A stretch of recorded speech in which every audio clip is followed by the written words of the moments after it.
Hi friends, कैसे हो? उम्मीद करता हूँ कि आप सब बेहतरीन होंगे। ठीक है, good morning, have a great day today. आज की सुबह हम बेहतरीन स्टार्ट करेंगे, एक सेशन के साथ स्टार्ट करेंगे। तो ठीक है, फिर स्टार्ट करते। और कुछ दिनों से हम डीएनए रेप्लिकेशन के ऊपर और स्टेप बाय स्टेप हम आगे बढ़ रहे हैं। ठीक है, तो स्टेप बाय स्टेप हम आगे बढ़ रहे हैं। जैसे कि हमने पहले ही कहा कि जैसे हमने डीएनए रेप्लिकेशन देखा था कि उसके बाद में हमने बहुत सारी बातें करना स्टार्ट कर दी। डीएनए रेप्लिकेशन क्या होता है, types of DNA replication. Then उसके बाद हमने स्टार्ट किया सेमी कंजर्वेटिव डीएनए रेप्लिकेशन का इंट्रोडक्शन पार्ट। उसके बाद हमने मैकेनिज्म पार्ट फर्स्ट दे दिया है आपको। अब इसके बाद का जो अपकमिंग सेशन है वो रहेगा mechanism of semi conservative DNA replication part number second, वो कंप्लीट हो जाएगा। और पार्ट सेकंड हम इस तरीके से देखेंगे, एक लाइक अ ब्यूटीफुल स्टोरी। हम मूवीज़ किस तरीके से देखते हैं कि हेलिकेज का क्या रोल होता है, टोपोइसोमरेज का रोल क्या होता है, helicase, topoisomerase, DNA ligase, Okazaki fragment, एक सब एक ब्यूटीफुल कहानी के समान देखेंगे। ठीक है, लेकिन एक्चुअली क्या है ना, मैं भी उस सेशन के लिए बहुत एक्साइटेड हूँ। लेकिन जब मैं देखता हूँ, कुछ बुक उठा के देखता हूँ, 12th एनसीईआरटी हो या एनसीईआरटी देखता हूँ, तो मुझे लगता है यार ये मिस नहीं होना चाहिए। अब ये एक्सपेरिमेंटल एविडेंस। और थोड़ा बात कर ले हम आज के सेशन के ऊपर। तो ठीक है भैया, हमें डीएनए पता चल गया, डीएनए रेप्लिकेशन पता चल गया, स्ट्रक्चर ऑफ डीएनए, सारी बातें हमने, मॉलिकुलर बेसिस ऑफ इनहेरिटेंस, ये टॉपिक हमारा जो चल रहा है इन कुछ दिनों से, जो ऑनगोइंग वो टॉपिक चल रहा है हमारा, इसमें हमने सारी बातें ऑलरेडी डिस्कस करी है आपकी। ठीक है, सारी बातें आपसे ऑलरेडी डिस्कस करिए। तो आज का जो सेशन है हमारा, आज के सेशन में हम बात करेंगे सेमी कंजर्वेटिव जो डीएनए रेप्लिकेशन है। एक्चुअली पहले कैसे होता था, थोड़ा इंट्रोडक्शन के ऊपर बात कर लें हम। पहले कैसे होता था, मान लो आज के डेट में यदि आप पोस्ट ग्रेजुएशन के स्टूडेंट हो या फिर ग्रेजुएशन के, जैसे मैं एमएससी सेकंड ईयर से हूँ। ठीक है, तो हमारे में क्या होता है, जो आपका प्रैक्टिकल मार्क्स का जो वेटेज होता है वो 50 मार्क का वेटेज होता है। उसमें से कंट्रीब्यूशन किस तरीके से होता है, आपका जो वाइवा होता है, वाइवा 5, उसका वेटेज 5 मार्क का वाइवा होता है आपका। ठीक है, उसका वेटेज 5 मार्क का होता है। देन उसके बाद आपके प्रैक्टिकल्स होते हैं, प्रैक्टिकल के 5 मार्क्स होते हैं लाइक। और एक सेमिनार होता है, सेमिनार में क्या होता है, सेमिनार 10 मार्क का होता है। ठीक है, 10 मार्क इसका वेटेज होता है। और इसमें क्या होता है, आपको जो आपके टीचर्स हैं एक टॉपिक आपको सेलेक्ट करके देते हैं। जैसे कि एक एग्जाम्पल कहने का मैं प्रयास करूँ तो रिकॉम्बिनेंट डीएनए टेक्नोलॉजी, ऐसा कॉन्सेप्ट आपको दिया जाता है। और उसके ऊपर आप उस स्टूडेंट के सामने किस तरीके से पढ़ाते हो, किस तरीके से पढ़ाते हो, किस तरीके से डिलीवर करते हो अपने स्टूडेंट के, अपने बैचमेट के सामने, क्लासमेट लोगों के सामने। तो इसके बेस पर वो आउट ऑफ 10 मार्क में से आपको मार्क दिए जाते हो। जो आपके जो टीचर्स होते हैं वो एनालिसिस करते हैं किस तरीके से पढ़ा रहा है बंदा, किस तरीके से पढ़ा रही है। अगर लड़की हो तो अगर आपने बहुत ही बेहतरीन से ढंग से पढ़ा है तो आपको 10 आउट ऑफ 10 देते हैं। और थोड़ा फार उनको लगा कि यार चेंज करना चाहिए वगैरह वगैरह, थोड़ा भी उनको लगा तो फिर क्या है, 7 या 8 मार्क्स आपको मिल जाते। तो ठीक है, मैं इसके पीछे का मतलब ये कहना चाह रहा हूँ आपसे। तो लाइक पहले के ज़माने में भी ऐसे होता था। जैसे कि आप मान लीजिए कि आप स्टूडेंट हो, मान लो कि आप स्टूडेंट हो और हर एक स्टूडेंट एक साइंटिस्ट के समान है, ऐसा मान लो। और जब हम किसी एक पर्टिकुलर कॉन्सेप्ट पर हम एक्सपेरिमेंट करते हैं। ठीक है, सेम उसी तरीके से आपको एक सेमिनार कॉन्सेप्ट दिया जाता है, उसके ऊपर आपको सेमिनार डिलीवर करना पड़ता है। लाइक सेम है, उस एक्सपेरिमेंट को भी एक टाइटल दिया जाता है कि आप सेमी कंजर्वेटिव, आप डीएनए रेप्लिकेशन जो आपका टाइटल है, आप उसके ऊपर एक्सपेरिमेंट कर रहे हो, तो उसमें डीपली जाने का प्रयास करते हो और वो डिलीवर करने का प्रयास करते हैं। और कैसे होता है, ठीक है, ये तो हो गई एक जनरल इंट्रोडक्शन। ठीक है, लेकिन आप सबसे इम्पोर्टेंट बात तो ये है, मेरा ये कहने का पॉइंट ऑफ व्यू ये है, इसके पीछे का रीज़न तो आप समझने का प्रयास कीजिए। तो उस ज़माने में बहुत दिग्गज साइंटिस्ट थे। जैसे कि हम बात करें 19th सेंचुरी की, एक जनरली हमें डीएनए की हिस्ट्री 19th सेंचुरी में पता चली। देखिए 1928 में फ्रेडरिक ग्रिप ने जो एक्सपेरिमेंट किया, उन्होंने बताया कि बैक्टीरियल एक्सपेरिमेंट, जिसको हम ग्रिफिथ एक्सपेरिमेंट के नाम से पहचानते हैं, जो DNA act as genetic material के लिए, DNA act as genetic material ये बताने के लिए फेमसली 3 एक्सपेरिमेंट हुए। उसमें से क्या है, फ्रेडरिक ग्रिप एक एक्सपेरिमेंट है। देन उसके बाद है एवरी एमसी कार्टिन 1944। देन उसके बाद है 1952 हेर्शी एंड चेस एक्सपेरिमेंट। तो ठीक है, ये सारी एक ब्यूटीफुल स्टोरी जो है, ये वॉर चल रहा है 19th सेंचुरी का। तो देखो ये जो है 1958, तो देखो ये जस्ट मिनट, देखो ये पूरा वॉर चल रहा है 19th सेंचुरी का, 1958 की कहानी है ये एक्सपेरिमेंट उस दौरान का है। तो पहले क्या करते थे वैज्ञानिक लोग, एक मीटिंग जैसा हॉल होता है उनका, वहाँ पर उनकी मीटिंग रहती थी, और यदि मैंने कुछ डिस्कवर किया है तो मैं उसको डिलीवर करूँगा, आगे जाके प्रेजेंटेशन दूंगा उसके बारे में। बड़े बड़े दिग्गज लोग वहाँ पे बैठे हुए हैं। अगर वो आप अपनी फील्ड में हर कोई एक्सपर्ट, जैसे कि हम इवोल्यूशन की बात करें तो हमें पहला नाम कौन आता है, चार्ल्स डार्विन साहब का नाम याद आता है, और जेनेटिक्स की बात करें तो ग्रेगर जॉन मेंडल, ये तो आत्मा है भैया इस फील्ड की, ठीक है। तो ऐसे बहुत हर अपने फील्ड के एक्सपर्ट वहाँ पे बैठे हुए होते, उनको आप जो बातें कह रहे हैं वो उनको समझ में आनी चाहिए, इस तरीके से आप बेहतरीन तरीके से उनको डिलीवर करने का प्रयास करते हैं, ये पहली बात है, ठीक है। बेहतरीन तरीके से आप उनको डिलीवर करने का प्रयास करते हैं। लाइक अ सेम वे, यदि मिसेल्सन ये जो एक्सपेरिमेंट है सेमी कंजर्वेटिव एक्सपेरिमेंटल एविडेंस, फिर इसको आप ऐसे कह सकते हो कि experimental evidence of semi conservative DNA replication. Semi conservative DNA replication को प्रूव करने के लिए, और हमें पता है कि हम साइंस फील्ड से बिलोंग्स करते हैं भैया, फिजिक्स केमिस्ट्री बायोलॉजी मैथमेटिक्स, ये सारी बातें साइंस से बिलोंग्स करती है, तो साइंस हम जो खुली आंखों से देखते हैं उसी पर हम बिलीव करते हैं। तो ठीक है भैया, हमें पता है कि डीएनए क्या होता है, डीएनए किस तरीके से नया डीएनए बनता है, किस तरीके से वो सिंथेसाइज होता है, सारी बातें हमने ऑलरेडी देख ली है, सारे सेशंस है इस प्लेटफॉर्म पर, ठीक है। अब देख लीजिएगा, चेक कर लीजिएगा बाद में, ठीक है। तो सारे सेशंस है यहाँ पर। तो फिर आज के डेट में बहुत पहले हमें पता चल गया 1952 में पता चल गया कि DNA act as genetic material. तो फिर देन उसके बाद हमने उस डीएनए ऊपर काम करना शुरू कर दिया। डीएनए के ऊपर काम शुरू करने से हमने ये बातें हमें पता चली कि ठीक है भैया, डीएनए ऐसा होता है, और हमें पता है कि हमारा जब बर्थ होता है एक सिंगल सेल होती है जो डिफरेंट कंडीशन की होती है, तो आज हमारे पास बिलियन मिलियन और बिलियन के फॉर्म में सेल्स प्रेजेंट है। कैसे डिवाइड करते हैं अपने आप को, तो ठीक है, सेल डिवाइड करते हैं तो जेनेटिक मटेरियल भी डिवाइड करेगा। डीएनए से डीएनए बन रहा है, मतलब इसी को हमने डीएनए रेप्लिकेशन कहा था। तो डीएनए से जो डीएनए बन रहा है, तो डीएनए से डीएनए बनने का तरीका कैसा है, जनरेशन टू जनरेशन तो बन रहा है ना भैया, जनरेशन टू जनरेशन बन रहा है, या फिर नॉर्मल ग्रोथ हो रही है सेल डिवीजन की वजह से, सेल डिवीजन की वजह, और जनरेशन टू जनरेशन यदि उसमें कैरेक्टर ट्रांसफ़र हो रहे हैं डीएनए की वजह से, तो फिर उस डीएनए का सिंथेसाइज होने का तरीका कैसा है, ये आज हम देखने वाले। ये पता चल गया था हमें कि क्या होता है, एक पैरेंटल डीएनए होता है, पैरेंटल डीएनए होता है जिसको हमने पीडी कहा था, जिससे 2 डॉटर डीएनए सिंथेसाइज हो रहे थे, ठीक है, जिसको हमने डीटी डॉटर डीएनए कह दिया था। इसमें का हाफ हिस्सा पैरेंटल डीएनए को कोड करके बनता है, इसको हमने act as a template DNA कहा था। और जो एक नया डीएनए होता है हाफ ऑफ द पार्ट, ये टोटली न्यू सिंथेसाइज डीएनए होता है, ये वाला न्यू डीएनए जिसको हमने डॉटर डीएनए कहा था। ये सारी बातें हमें semi conservative mode of DNA replication के कॉन्सेप्ट में ही समझ में आ गई, ठीक है। लेकिन भैया ये बताने के लिए इन्होंने एक्सपेरिमेंटली प्रूव कैसे कहा कि पैरेंटल डीएनए जो 2 डॉटर डीएनए प्रोड्यूस कर रहा है, इसमें से 50% पैरेंटल डीएनए और 50% डॉटर डीएनए। तो आज की कहानी हमारी इसके बेस पे, ये एक्सपेरिमेंटल प्रूफ कैसे किया जी, है ना। हमने पहले ही कहा आपसे कि आप साइंस पढ़ते हो, स्पेशली बायोलॉजी की बात करें तो हम खुली आंखों से जो दिखता है उसी पर हम बातें करते हैं। तो ठीक है, ये हमें पता है, तो आप इसको एक्सपेरिमेंटली प्रूफ कैसे लेके आओगे लोगों के सामने, दिग्गज साइंटिस्ट है हर अपने फील्ड के, उनके सामने लेके कैसे आएंगे जी, है कि नहीं। तो आज का जो टाइटल है हमारा, तो ये है टाइटल एक्सपेरिमेंटल एविडेंस, इसका एक्सपेरिमेंटल कैसे दिया उन्होंने, तो ये आज के सेशन में हम ओवरऑल बातें करेंगे इसके ऊपर, ठीक है।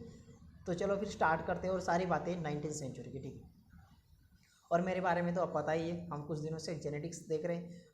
देखिए हमारा कंप्लीट हो चुका है, कौन सा टॉपिक कंप्लीट हो चुका है, principle of inheritance and variation, उसके totals from basic to end तक सारे वीडियोस आपको मिल जाएंगे, ठीक है, इस प्लेटफॉर्म पर। देन उसके बाद हमने स्विच किया मॉलिकुलर बेसिस ऑफ इनहेरिटेंस, वो भी लगभग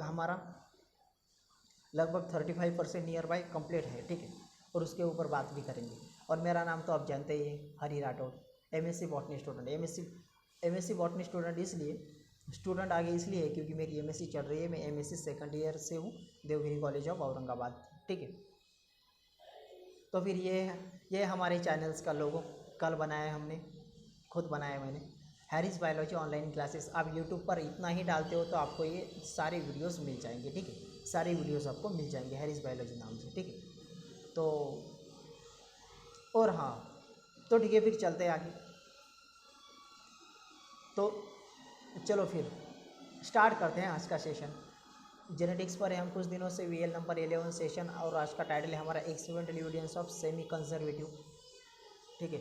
जैसे पहले मैंने एक आपका माहौल बनाने का प्रयास तो किया था मेरी तरफ से, वो इस तरीके से कि हमको पता है भैया पेरेंटल डीएनए प्रोड्यूस कर रहे हैं 2 डॉटर डीएनए को, और दोनों दोनों जो डॉटर डीएनए उसमें एक डॉटर डीएनए को हम यदि फोड़ के देखते तो उसका हाफ हिस्सा जो होता है 50% उसमें पेरेंटल डीएनए के कॉम्बिनेशन को मैच करता है और 50% नया डीएनए सिंथेसाइज होता है, ठीक है। तो ये एक्सपेरिमेंटल प्रूफ कैसे किया, तो यही आज के सेशन में हम बात करने वाले, तो ठीक है फिर चलते आगे। तो देखो एक्सपेरिमेंटल एविडेंस, तो ये हमारे मैथ्यू मिचेल्सन एंड फ्रैंकलिन स्टाहल, तो ये वो 2 दिग्गज साइंटिस्ट है, जो महान साइंटिस्ट है, जिन्होंने ये बताया लोगों को, और एक्चुअली इनका एक्सपेरिमेंट अप्रूव भी किया गया, ठीक है, इसको एक्सेप्ट भी किया गया, तो ठीक है। मैथ्यू मिचेल्सन एंड फ्रैंकलिन स्टाहल, ठीक है, ये आज के डेट के फोटोग्राफ से, और ये जब वो यंग थे एक्सपेरिमेंट के दौरान, उस दौरान लिए गए फोटोग्राफ से, ठीक है। तो चलो फिर और एक बात क्लियर कर दूँ, 1958 की बातें हो रही है, 1958 मतलब 19 सेंचुरी की बातें हो रही है ओवरऑल, और एक एक्सपेरिमेंटल उस एक्सपेरिमेंट का एक फ्लो चार्ट है, इसको हम डीपली समझने का प्रयास करेंगे, ठीक है, डीपली समझने का प्रयास करेंगे। और हाँ, आज का सेशन स्टार्ट करने से पहले मैं आपको बता दूँ, आज का सेशन बहुत ही सिंपल है, simple easy and interesting explanation के साथ ही जाएंगे हम, हर सेशन में जो देखा है ठीक उसी तरीके से जाएंगे। लेकिन कुछ दिनों से मैं टेक्निकल इशू को फेस कर रहा हूँ, तो स्टोरेज का भी प्रॉब्लम है मेरे सेलफोन, मैक्सिमम मैं रिकॉर्ड मोबाइल से ही करता हूँ, लैपटॉप वगैरह है नहीं मेरे पास, लैपी वगैरह, तो ठीक है। तो मैं कोशिश करूँगा कि वीडियो को शॉर्ट बनाने का प्रयास करूँगा मैं, क्योंकि स्टोरेज का प्रॉब्लम है मुझे, तो सिंपल कॉन्सेप्ट है, समझ में आ जाएगा आपको, ठीक है। तो देखो Matthew Meselson and Franklin Stahl perform the following experiment 1958, बिल्कुल सही है, मैंने अभी कहा आपको कि ये जो एक्सपेरिमेंट है किस दौरान की बातें हो रही है, 19 सेंचुरी की, और ये एक्सपेरिमेंट हुआ है 1958, ठीक है, 1958। चलो आगे। They grow in E coli in a medium containing, उन्होंने क्या किया, इकोलाई को ग्रो किया एक मीडियम के भीतर, तो मीडियम कौन सा था भैया, अमोनियम क्लोराइड वो मीडियम था जिसके भीतर इकोलाई को उन्होंने ग्रो किया, तो ठीक है। अब आगे जाने से पहले मैं मेरी खुद की नोट्स पे आऊँगा, आप बेहतरीन तरीके से समझ आएगी आपको सारी बातें, मैं जो आपको डिलीवर करने का प्रयास कर रहा हूँ वो सारी बातें आपको आप समझ में आएगी, ये मेरी खुद की नोट्स है। देखो मीडियम है हमारे पास, उसके ऊपर भी आएंगे, पहले ये बेसिक आपका बेसिक समझ में आना चाहिए आपको। देखो अमोनियम क्लोराइड, हमने कहा मीडियम कौन सा है हमारे पास, अमोनियम क्लोराइड भैया, ठीक है। और कौन सा बैक्टीरिया लिया, इकोलाई बैक्टीरिया लिया, इकोलाई के भीतर इसको प्रॉपर ग्रो किया हमने, तो देखो ठीक है।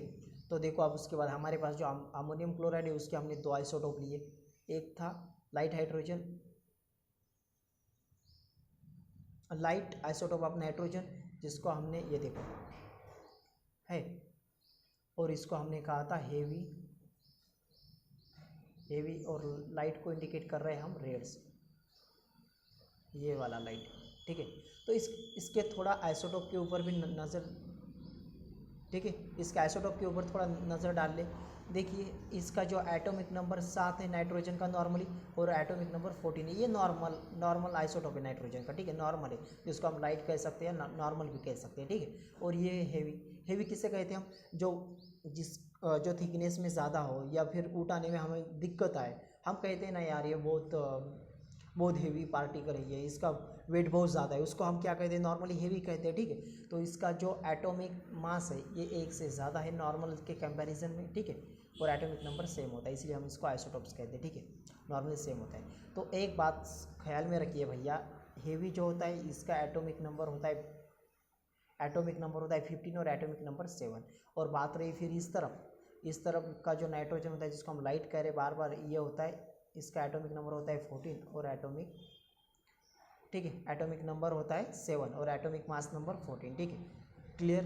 तो ये 2 आइसोटोप्स लिए उन्होंने, ठीक है, एक ये नॉर्मली था जिसको हम लाइट कह रहे हैं, और ये हेवी वाला था, ठीक है। तो अब आते हैं रिटर्न, तो देखो अब क्या किया इन्होंने, इकोलाई लिया। इकोलाई क्यों लेते भैया, इकोलाई के ऊपर एक सवाल है मेरा, बेसिक सवाल आपसे।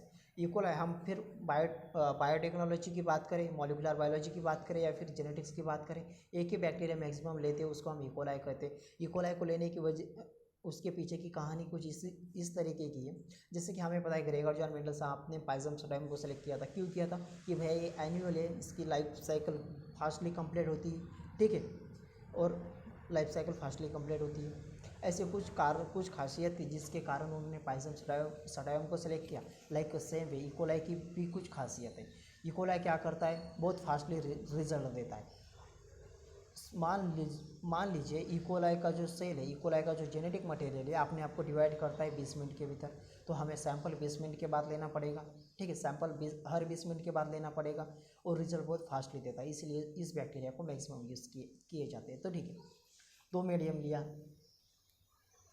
मीडियम एक ही है, मीडियम का नाम क्या हमारा अमोनियम क्लोराइड, कन्फ्यूज मत होइए। लेकिन इसको दो अलग एक्सपेरिमेंट में किया हमने, एक ये वेसल है और एक बी वेसल है। ये वेसल में मैक्सिमम आप हेवी, ये के बारे में आप हेवी भी कह सकते हैं। ठीक है, हेवी इसलिए कह सकते हैं क्योंकि ये देखो, ये इकोलाई बैक्टीरिया का डीएनए और इसके भीतर हमने देखा ना, हमने डीएनए के भीतर नाइट्रोजन बेसिस होते हैं और वो जो नाइट्रोजन बेसिस होता है उसका आइसोटोप्स क्या होता है, जैसे कि हमने अभी बात करी आपको atomic weight 7, atomic mass number 14, ये नॉर्मल की बात है। लेकिन हमने यहाँ पर एक हेवी वाला डाला, मतलब N15, तो N15 वाला होता है। हेवी मतलब N15। हेवी आपके ख्याल में आए, हेवी का अगर मैं आपसे बात करूँ हेवी आइसोटोप, तो फटाक से आपके दिमाग में लाइट लगनी चाहिए कि भैया मैं बात कर रहा हूँ, आई एम टॉकिंग अबाउट N15 के बारे में मैं आपसे बात कर रहा हूँ। ठीक है, तो यहाँ पे N15 देखो, यहाँ पे जो नाइट्रोजन इस डीएनए के भीतर वो N15 वाला है। तो इसको हमने ग्रो किया, इसको ग्रो किया, प्रॉपर ग्रो किया। ग्रो करने के बाद नेक्स्ट जनरेशन में छोड़ दिया। ठीक है, देखो transfer from N15 to N14। N15 कहा तो हेवी, पहले क्लियर है। N14 का है तो लाइट। ठीक है, क्लियर है। और ये है लाइट वाला, नॉर्मल कहो या फिर लाइट कहो, नॉर्मल ऑब्लिक लाइट। ठीक है, नॉर्मल कहो या ऑब्लिक लाइट कहो। यहाँ पे जो ये डीएनए है इकोलाई का, ये कौन सा है, ये लाइट आइसोटोप ऑफ नाइट्रोजन है भैया। तो जिसका ये वाला होगा लाइट है, ये बी के पास ये, अब ये इसके पास ट्रांसफ़र करने के वजह से, अब ये इसके पास ट्रांसफ़र करने के वजह से क्या करेगा, ये जब आगे इससे जो जनरेशन मिलेगी तो इनके वेसल्स में हमें देखने को मिला, इनके वेसल्स में क्या देखने को मिला, देखो ये यहाँ से हमने ग्रो किया, N15 को ग्रो किया और नेक्स्ट जनरेशन में N14 के पास ला के छोड़ दिया। अब N14 के पास आके छोड़ा तो फिर F3 जनरेशन में हमें कुछ अलग ही अनवांटेड रिजल्ट देखने को मिले हमें, मतलब मैथोनिसिस एंड फ्रैंकलिन स्टाहल को, इन दो वैज्ञानिक को ऐसे रिजल्ट देखने को मिले, इनको कुछ इस तरीके से रिजल्ट देखने को मिले। तो देखो वही मैं बताने का प्रयास करता हूँ आपको। देखो इनको फाइनल ऐसा मिला, एक बार जस्ट अ मिनट, तो इनको एक वेसल थी लास्ट यहाँ से, अब ये इसके आगे देख रहे हैं, हम इसके आगे देख रहे हैं। ठीक है, एक वेसल है जिसके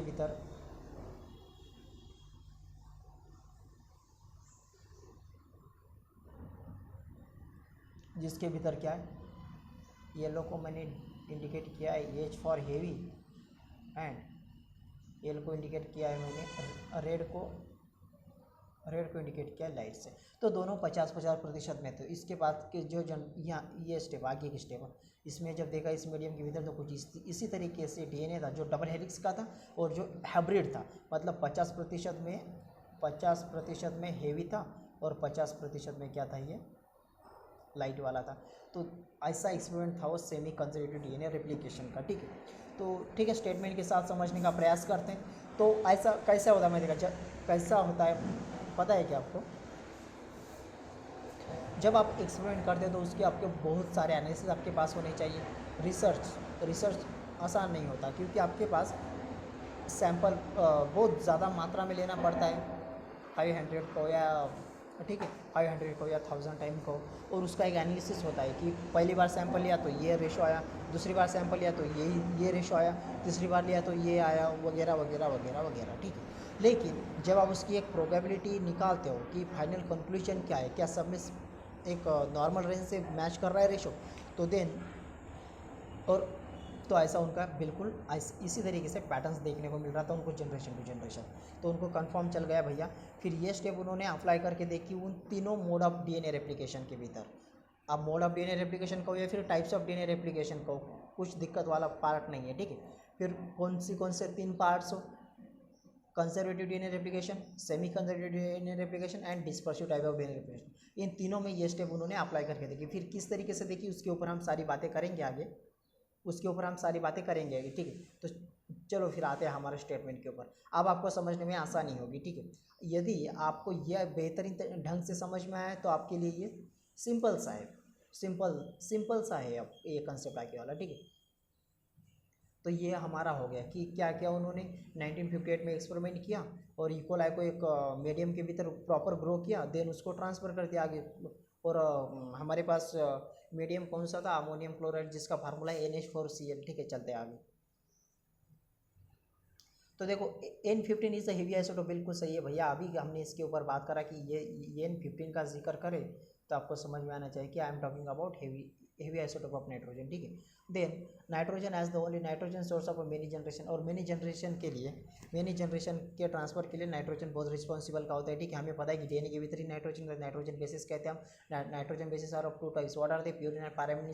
सारी बातें देखी हम। प्यूरिन में क्या क्या आते हैं, एडेनाइन एंड गुआनिन, और इसके बाद साइटोसिन और थाइमिन, ठीक है। लेकिन जब डीएनए फॉर्म होता है, बेस पेयरिंग में क्या क्या आता है, एडेनाइन के साथ थाइमिन अटैच होता है with the help of double hydrogen bond. ये सारी बातें हमने ऑलरेडी करी है आप लोगों से, ठीक है। तो ठीक है फिर, तो नॉर्मली नाइट्रोजन को या फिर लाइट आइसोटोप को, तो ये कौन सा होना चाहिए, N14 वाला। N14 कह रहा हूँ मतलब मैं लाइट के बारे में बात कर रहा हूँ, N15 कह रहा हूँ मतलब मैं हेवी के बारे में बात कर रहा हूँ। I hope it is clear to all of you. चले आगे। तो देखो मीडियम पता है हमें क्या है, अमोनियम क्लोराइड है, और इसके बाद हेवी आइसोटोप और लाइट आइसोटोप। लाइट को ही हम नॉर्मल कहते हैं, ठीक है। N14 लाइट मतलब N14 और हेवी मतलब N15, ठीक है। चल दे आगे। देखो then they transfer the cell into the medium with normal NH14। जी हाँ, पहले हमने यही आपसे बातें करी हमने, देखो यही बातें करी हमने। यहाँ पर उन्होंने क्या किया, N15 जो वाला है यहाँ पर, इसको प्रॉपर ग्रो किया और आगे ट्रांसफ़र कर दिया, यही बताने का प्रयास कर रहा है। तो देखो then the transfer the cell into a medium with normal N14, मतलब N15 में प्रॉपर उसको ग्रो किया, उस डीएनए को और इंसर्ट कर दिया कहाँ पर, N14 क्या है, लाइट है, ठीक है। And took the sample at a various defined time interval as the cells multiply and extracted the DNA that's remains double helix standard. बिल्कुल सही है, ये बातें मैंने आपसे पहले ही कहा। रिसर्च करना मतलब सिंपल नहीं, बहुत सारे एनालिसिस आपके पास होने चाहिए, बहुत सारे सैंपल्स आपको लेना पड़ेगा। हर देखो इकोलाई डीएनए के पास एबिलिटी होती है कि अपने आप को रेप्लिकेट करता है हर 20 मिनट के बाद। तो आपको सैंपल कितने देर बाद लेना पड़ेगा, 20 मिनट के बाद लेने पड़ेंगे आपको, ठीक है। लेकिन वो जो सैंपल हर 20 मिनट के बाद डिवाइड करता है, तो देखो स्टार्टिंग में अब मान लीजिए ये और बी, ये 20 मिनट में डिवाइड हुआ, तो इसका सैंपल क्या मिला, ये बी से सी, ये 20 मिनट में हो रहा है, तो इसका सैंपल टी, और ये 20 मिनट हो रहा है। तो ओवरऑल इन सबका सैंपल लेना पड़ेगा आपको डिफाइनेड टाइम इंटरवल के भीतर, ठीक है। और मैंने पहले कहा सेल मल्टीप्लाई कर रहा है मतलब डीएनए मल्टीप्लाई कर रहा है, जेनेटिक मटेरियल मल्टीप्लाई कर रहा है, और जो फाइनल मल्टीप्लाई उसने किया या फिर हर सेल के भीतर जो मल्टीप्लाई किया वो कैसा था, डबल स्टैंडर्ड हेलिक्स था। और डबल स्टैंडर्ड हेलिक्स जो था जिसके भीतर हमने पहले ही कहा आपसे, वो किस तरीके से देखने को मिल रहा था हमें, कुछ इसी प्रकार से, जिसका 50% एच हेवी वाला था और रिमेनिंग यल इंडिकेट किया हमने लाइट से, या लाइट था 50% में था। तो इस तरीके से उनको एक डबल स्टैंडर्ड हेलिक्स दिख रहा था फाइनल कंक्लूजन में, ठीक है। फाइनल में इस तरीके से दिख रहा था। तो यही सारी बातें हम डिस्कस करने वाले हैं। देखो दस the DNA that was extracted from the culture one generation after the transfer from N14 to N15। बिल्कुल भैया वही बातें हो रही है बेसिक में जो हमने ऑलरेडी डिस्कस करी है। नॉर्मली स्टार्टिंग में N15 था, N15 के इकोलाई को हमने ग्रो किया प्रॉपर और इसको ट्रांसफ़र किया नेक्स्ट जनरेशन के लिए आगे N14 के पास। N14 मतलब जो कौन सा था, लाइट वाला था। तो वही कह रहा हूँ, देखो N14 टू सॉरी ये N15 टू N14 मीडियम है क्या। Then that is after 20 minute E coli divides in 20 minute. वही कहा हमने, इकोलाई डीएनए के पास वो एबिलिटी होती है कि अपने आप को रेप्लिकेट करता है हर 20 मिनट के भीतर, इसलिए इसको मैक्सिमम यूज़ किया जाता है जेनेटिक्स के ब्रांचेस में और बायोटेक्नोलॉजी के ब्रांचेस में, ठीक है।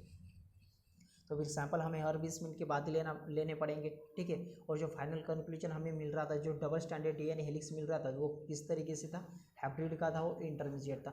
और हाइब्रिड एक बेहतरीन कॉन्सेप्ट यहाँ पर हमने ऑलरेडी इस प्लेटफॉर्म के ऊपर वो डिस्कस करा है। हमने एक बेसिक कॉन्सेप्ट देखा था जब मोनो हाइब्रिड क्रॉस देखते समय या लॉ ऑफ डोमिनेंस देखते समय, कुछ इसी प्रकार से था। एक कैरेक्टर की स्टडी हमने मोनो हाइब्रिड क्रॉस किससे कहा था, mono hybrid cross is a cross in which types of cross when we are consider the inheritance of one character at one time is called as monohybrid cross. तो फिर एक character कौन सा लिया था हमने, एक समय पे एक कैरेक्टर की स्टडी करना मतलब मोनोहाइब्रिड क्रॉस। वो कैरेक्टर हमने लिया था height of plant. Height of plant लेते समय हमने एक डोमिनेंट कैरेक्टर लिया था और रिसेसिव कैरेक्टर लिया। डोमिनेंट कैरेक्टर कौन सा था हमारे पास, डोमिनेंट कैरेक्टर हमारे पास कौन सा था भैया बताइए, कैपिटल टी डोमिनेंट था, और स्मॉल टी रिसेसिव कैरेक्टर, ये कैपिटल टी है। तो कैपिटल टी और स्मॉल टी से जो हमें F1 जनरेशन मिली वो कैपिटल टी स्मॉल टी, ये हाइब्रिड थी और इंटरमीडिएट थी, जिसको हमने हाइब्रिड कहा था, ठीक है, जिसको हमने लॉ ऑफ डोमिनेंस भी कहा था, लॉ ऑफ, ठीक है, लाइक अ सेम वे यहाँ पे वो कॉन्सेप्ट अप्लाई करने का प्रयास कर रहा हूँ मैं आपके लिए। तो ठीक है, फिर कुछ इसी प्रकार से ये था डीएनए का जो फाइनल डीएनए हमें मिल रहा था इस एक्सपेरिमेंट से, वो कुछ इसी प्रकार से माना कि जिसमें 50% हेवी आइसोटोप ऑफ नाइट्रोजन था और remaining 50% part of the DNA will be light isotopes of nitrogen, ठीक है, कुछ इसी प्रकार दोनों इक्वल क्वांटिटी में थे। तो इसलिए उनको पता चल गया कि ये सेमी कंजर्वेटिव है। फिर ये स्टेप उन्होंने अप्लाई करके देखी, तीन वो जो three types of DNA replication थे उसमें स्टेप अप्लाई करने के प्रयास करा उन्होंने। देखो ये वही बताने का प्रयास किया है आपको। पहले वाला कौन सा है, N15 मतलब H फॉर हेवी, ठीक है। तो वही आप इस हेवी को ट्रांसफ़र किया आगे लाइट के पास और ये कंक्लूजन मिला हमें। देखो N15 और N14 दोनों कैसे हाइब्रिड, ये 20 मिनट के भीतर, और अगले 20 मिनट के भीतर देखो आपके पास देखो रेशो क्या है, दोनों जो टॉप और बॉटम क्या है, N14 है, जी हाँ, ब्रिलियंट है आप। और ये जो सेंटर के दो है ये क्या है, H मतलब हेवी है, तो N15 है। देखो दो और रेशो क्या है, 2:2 मतलब 1:1। तो फिर सीधी बात है भैया, अगर आपके पास 100 है, 100 के 1:1 मतलब क्या रेशो आएगा, 50-50% मतलब क्या आएगा, 1:1। इसलिए दोनों में 50-50%, और इसीलिए कंक्लूजन पता चल गया कि ये बहुत बार सैंपल है। ये समझाने के लिए सिर्फ यहाँ तक कि हम बातें कर रहे हैं, लेकिन ये बहुत बार सैंपल है। एक्सपेरिमेंट करना सिंपल बात नहीं है, बहुत सारे एक्सपेरिमेंट आपके पास होने चाहिए, बहुत सारे एविडेंस आपके पास होने चाहिए, क्योंकि बहुत दिग्गज साइंटिस्ट लोग होते हैं वहाँ पे। कब आपको कैसा क्वेश्चन पूछ ले तो आप उसके लिए बेहतरीन ढंग से प्रिपेयर कर ही जाते हैं अपने आप को, ठीक है, बेहतरीन तरीके से प्रिपेयर करके ही जाते हैं अपने आप से, फर्स्ट ऑफ ऑल तो अपने आप को, ठीक है। तो फिर ये कंडीशन उन्होंने अप्लाई करके देखी। फिर देखो ये लाइट अपना हेवी वाला और ये है लाइट वाला, ठीक है, I hope clear. Orange colour वाला हेवी है और ब्लू कलर वाला लाइट है यहाँ पर। तो देखो उन्होंने क्या, एक जो मीडियम मिला था उनको, तो देखो अब इक्वेटर बराबर सेंटर में, नीचे हेवी है मतलब N15 है, ये 50% में यहाँ पे, और ऊपर वाला ये 50% में। तो अब ये थी कंडीशन, ये तीनों में अप्लाई करके देखनी थी उनको कि किस में परफेक्टली मैच हो रहा है। कंजर्वेटिव में डाल के देखा तो कंजर्वेटिव के कंडीशन में ये अप्लाई करके देखा, तो कंजर्वेटिव के कंडीशन में देखो भैया नियर बाय 35% लाइट है और रिमेनिंग 65% हेवी है। तो ये कंट्रीब्यूशन कुछ सही तरीके से नहीं था, इक्वेटर सेंटर में आना चाहिए था। कंडीशन कैसी थी, यहाँ पे कैसे इक्वेटर सेंटर में, लाइक सेम यहाँ पे सेंटर में आना था, तो इसीलिए इसको रिजेक्टेड। देन उन्होंने स्विच किया सेमी कंजर्वेटिव के ऊपर। सेमी कंजर्वेटिव के ऊपर जब ये अप्लाई करा, और डीएनए भी देखिए यहाँ पर डीएनए भी देखिए, अगर ये है तो यही है और ये है तो यही है, लेकिन दोनों का ऐसे ट्विस्टेड, दोनों इक्वल क्वांटिटी में इक्वल कंट्रीब्यूशन में ट्विस्टेड नहीं हो रहे थे। ये है तो यही चल रहा था, लाइट है तो लाइट ही पूरा कंप्लीट था, और हेवी है तो हेवी कंप्लीट पूरा चल रहा था। तो ऐसा हमें नहीं चाहिए, ऐसा हुआ तो जेनेटिक डिसऑर्डर भयंकर मात्रा में देखने को मिलेंगे, हमें बहुत ज़्यादा पॉसिबिलिटी में देखने को मिलेंगे, बहुत ज़्यादा प्रोबेबिलिटी में देखने को मिलेंगे। इसीलिए इसको रिजेक्ट कर दिया गया, ठीक है। म्यूटेशन को हम फेस नहीं करना चाहते थे फर्स्ट ऑफ ऑल, ठीक है, और बहुत सारे इसके साइड इफेक्ट डिसएडवांटेज भी हो सकते थे। जनरेशन टू जनरेशन अगर वैरी इस तरीके से हमें डीएनए सिंथेसाइज हो करने का तरीका होता तो। देन उसके बाद स्विच किया उन्होंने सेमी कंजर्वेटिव में हमें कंडीशन थी कि इक्वेटर में हमें मिलना चाहिए, ठीक है। तो ये मिला उनको इक्वेटर में। देखो नीचे का जो नीचे 50% है और ऊपर 50% है, ठीक है। और जब डीएनए के फॉर्म में अप्लाई करके देखा तो दोनों भी जितना परसेंटेज में यहाँ पे लाइट है उतना ही परसेंटेज में उसके पास क्या उसको कितना क्या ओवरलैप कर रहा था, हेवी हेवी वाला ओवरलैप कर रहा था, ठीक है, हेवी वाला ओवरलैप कर रहा था। तो ये परफेक्ट था। कुछ देर के लिए इसको सेलेक्ट किया, लेकिन उसके बाद इस पर मूव किया उन्होंने, इसके ऊपर स्विच किया उन्होंने। इसके ऊपर स्विच करने के बाद पता चला कि भैया देखो ये यहाँ तक कंप्लीट हो गया। ऐसा नहीं चाहिए हमें। एक हेलिक्स यदि लाइट है तो उसको ओवरलैप करने वाला एक हेलिक्स हमें, थोड़ा सा एक हेलिक्स हमें हेवी वाला चाहिए। तो इस तरह की कंडीशन इसमें भी नहीं देखने को मिली, इसलिए इसको भी रिजेक्ट कर दिया। और मेजरली जो यूज़ किया वो कौन सा था हमारा, semi conservative mode of DNA replication. I hope आपको आज समझ में आई होंगी सारी बातें। उम्मीद करता हूँ कि आपको सारी बातें समझ आई होंगी। बहुत सिंपल कॉन्सेप्ट था, ठीक है, बहुत सिंपल कॉन्सेप्ट था। और मैंने मेरी तरफ से, मेरे पॉइंट ऑफ व्यू से तो मैंने आपको बेहतरीन ढंग से समझाने का प्रयास किया है। फिर भी रिकॉल कीजिएगा और समझने का प्रयास कीजिएगा। मेरा काम है आपको आसान लैंग्वेज में समझाने का प्रयास करना, ठीक है। आप प्रयास करते हो तो बेहतरीन ढंग से रिजल्ट आएगा। और मुझे पता है आप बहुत जिम्मेदार स्टूडेंट हो, ठीक है। आपने रिस्पॉन्सिबिलिटी को बहुत अच्छी तरीके से समझते हैं आप, ठीक है। और क्या कहना चाहूँगा जाते जाते, हाँ ठीक है। और रही बात चैनल के बारे में, तो यदि आपको हमारे सेशंस पसंद आते हैं तो आपसे बताने की ज़रूरत नहीं है हमें कि हमारे सेशंस पसंद कीजिएगा, लाइक कीजिए, सब्सक्राइब कीजिए वगैरह वगैरह, वो जो क्या होते हैं, हाँ, और बताने की ज़रूरत नहीं है। क्योंकि देखो आप मुझे अच्छा मानते हो, मेरी बातें आप लोगों को समझ आती है फर्स्ट ऑफ ऑल, तो ये इंपॉर्टेंट है। मेरी बातें आप लोगों को समझ आती है तो आपको कहने की ज़रूरत नहीं है कि इस चैनल को लाइक कीजिएगा, सब्सक्राइब कीजिएगा, ये बताने की ज़रूरत है नहीं। और सीधी सी बात है, पसंद आती है तो बताने की ज़रूरत है नहीं, और पसंद नहीं आती तो मुझे ये कोई हक नहीं ना, हम आपके कुछ काम के, ठीक है। फर्स्ट ऑफ ऑल मैं तो ऐसे मान के चलता हूँ, और मैं तो लकीली समझता हूँ कि मैं आप लोगों के लिए कुछ कर पा रहा हूँ, ठीक है। और क्या कह सकते हैं, हाँ, ओमाइक्रॉन को या फिर ओमिक्रॉन को, इस नाम का वेरिएंट हमारे नियर बाय कुछ दिनों से आतंक मचा के रखा है इसने, ठीक है। 1.5 साल के बाद तो कॉलेज जा रहे थे हम। देन उसके बाद इन कुछ 6 या 7 दिनों के भीतर educational minister Uday Samant sir, इनकी मीटिंग हुई कि कॉलेज बंद किया जाए या स्टार्ट ही रखें। तो कुलगुरु जो होते हैं, यूनिवर्सिटी के जो हेड होते हैं, उन्होंने कहा कि प्लीज़ कॉलेज स्टार्ट ही रहने दीजिएगा, लेकिन हम जो एग्ज़ाम लेने का तरीका है वो ऑनलाइन लेने का प्रयास करेंगे, ठीक है, ऑनलाइन ही लेंगे, क्योंकि स्टूडेंट पे बर्डन ना आए। और कोई इससे ये स्टूडेंट डिज़र्व करेगा कि उसको किस तरीके की एग्ज़ाम देनी है, ऑनलाइन या ऑफलाइन, ठीक है। ये स्पेशली बात कर रहा हूँ मैं ग्रेजुएशन और पोस्ट ग्रेजुएशन, BSc MSc, ये जो ऊपर होते हैं। आप 11-12 से हो तो आप टेंशन ना लें, आपके कुछ काम का है नहीं, मतलब ये आपके लिए बातें नहीं हो रही है, ठीक है। फिर क्या कहेंगे, ओमाइक्रॉन से बचते रहिए, उतना डेंजरस है नहीं, इसके सिम्टम्स बहुत ही सिंपल है, एज़ कम्पेयर टू कोरोना के कंपैरिजन में बहुत सिंपल है, ये नॉर्मल सिम्टम्स है इसके, तो इसलिए इसको डरने की कोई ज़्यादा ज़रूरत है नहीं।